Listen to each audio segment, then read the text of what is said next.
أهلا بيكم في مراجعة جديدة. كم مرة سمعت جملة نفسي أستثمر فلوسي بس الحوار معقد عليا، أو كل ما أفتح تطبيق تداول أحس إني داخل في سفينة فضاء من كتر الأرقام والتعقيد.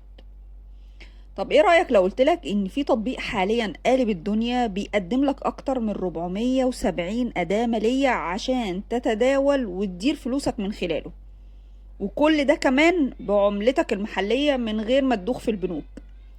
النهاردة هنراجع مع بعض تطبيق هيد واي. هقولك بكل صراحة، هل يستاهل تحمله وتجذب فلوسك فيه ولا مجرد شو اعلانات؟ ركز معايا في المراجعة عشان فيه تريكات مستخبية لو عرفتها هتفرق معاك جدا في استخدام التطبيق. وما تنساش لو لسه مش اشتركتش في القناة اشترك دلوقتي وفعل جرس التنبيهات عشان توصلك كل المراجعات الجديدة اول باول. وخلينا نبتدي في الاول ونقول ايه هو تطبيق هيد واي وبيعمل ايه. اولا، اول ما هتفتح واجهة التطبيق هتلاقي الميزة الاولى والاساسية اللي هتكتشفها البساطة. التصميم مش بيخضك خالص، رايق جدا. والتطبيق ده باختصار عبارة عن وسيط مالي او منصة بتخليك تدخل عالم الاستثمار من خلال موبايلك. وتعالوا نقول مع بعض اهم المميزات اللي هتشوفها اول ما هتحمل التطبيق. اولا، عندك اكتر من 470 اداة مالية. يعني ايه الكلام ده؟ يعني هتقدر تستثمر في الاسهم العالمية، في العملات الفوركس، المؤشرات، وحتى السلع زي الذهب والنفط، كله موجود في مكان واحد. كمان في نقطة بتلمسنا كلنا، التطبيق بيدعم إدارة الأموال بالعملة المحلية. الموضوع ده بيهمنا كلنا لأنه بيزيد تعقيد التداول لما ما بتكونش بتتداول بعملتك المحلية. وسائل دفع مريحة وسهلة إذا كان في الإيداع وإذا كان في السحب، مقارنة بقى بالمنصات التانية اللي بتعقد الدنيا.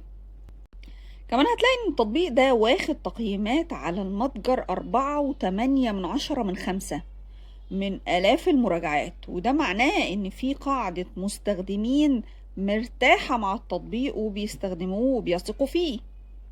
نيجي بقى لأهم فقرة في مراجعتنا، التركات المستخبية اللي مش هتلاقيها مكتوبة في الوصف الرسمي على المتجر، بس هتعرفها لما تجرب التطبيق. انا بجيبها لك لحد عندك في دقيقتين اتنين، فركز معايا في الدقيقتين الجايين. اول تريك هحكي لك عليها وهي الحساب التجريبي. حساب تجريبي ذكي. قبل ما تحط $1 من جيبك في التطبيق بيديك إمكانية تفتح حساب تجريبي بفلوس وهمية عشان تتعلم من خلاله. التركة هنا بقى إن حركة الأسعار فيه مطابقة بنسبة 100% للسوق الحقيقي. يعني فعلا هتتعلم وهتقدر كمان تختبر نفسك بجد من غير ما تخسر ولا مليم حقيقي.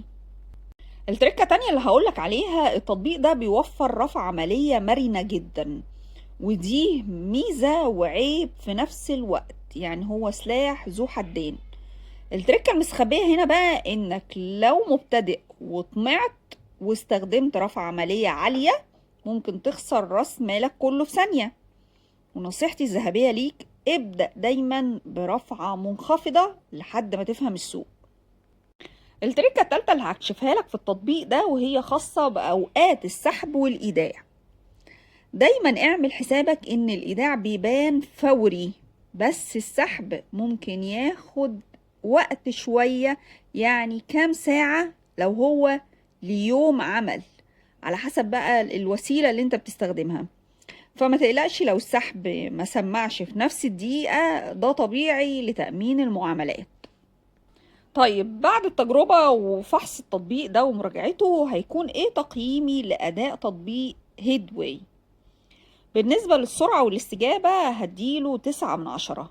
الابليكيشن خفيف جدا، فتح الصفقات وقفلها بيتم في أجزاء من الثانية، وده مهم جدا طبعا في التداول عشان السعر ما يهربش منك في لحظة.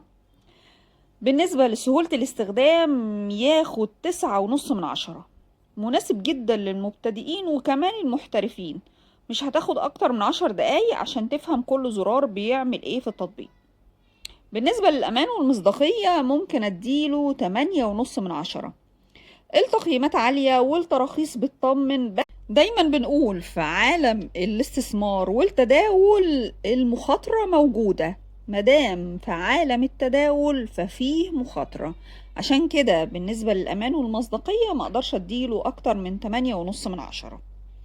في النهاية يا جماعة لازم أقول لكم إن تطبيق هيدواي خطوة ممتازة لو أنت عايز تبدأ تدير فلوسك وتدخل عالم الاستثمار بطريقة عصرية ومش معقدة. بس دايما افتكر إن التداول محتاج دراسة، مش هيكون لعبة حظ. دلوقتي بقى دوركم انتوا في المراجعة. شاركوني في الكومنتات واكتبولي تجاربكم، وجاوبوا على سؤالي واكتبولي تعليقاتكم تحت الفيديو. هل جربتوا تتداولوا قبل كده في أي منصة؟ وإيه أكتر حاجة بتخوفكم من فكرة الاستثمار الأونلاين؟ هل هي خسارة الفلوس ولا إن الخطوات تكون معقدة؟ أنا هقرأ إن شاء الله كل الكومنتات وهرد عليكم، وكمان هثبت تعليقاتكم تحت الفيديو. ما تنساش اللايك والشير عشان الكل يستفيد، واستنوني في فيديو جديد.